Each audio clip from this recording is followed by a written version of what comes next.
আসসালামু আলাইকুম রহমতুল্লাহ বরকাত। তো আজকে ফজরের নমাজ হয়ে গেলাম, সারা রাত আর ঘুমিয়ে ধরছে না, ফজর আজান শুনিয়া নমাজও হয়ে গেলাম। আর যারা যারা ভিডিও দেখরা মানে আপনারা সারায়ও খাস করে নমাজ পড়বা, বুঝছো না? আর নমাজ পড়িয়া বহুত মজাও লাগছে আলহামদুলিল্লাহ। আর তো মজার হাওয়া দের এখন, মানে বহুত মজা লাগে রে হাওয়াটা।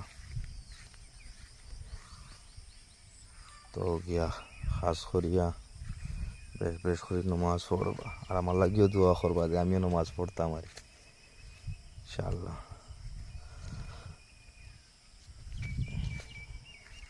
আর বহুত মজা লাগে নমাজ পড়ে অ্যাকচুয়ালি। আজ জুম্মা বারও, খাস করে সবে জুম্মার নমাজ পড়তাম ইনশাআল্লাহ, সবেও জুম্মার নমাজ পড়তাম। বহুত ভাল লাগে নমাজ পড়িয়া, বহুত মজা লাগে, বহুত মজা লাগে হাওয়াটা, বহুত মজার হাওয়া বের আরে।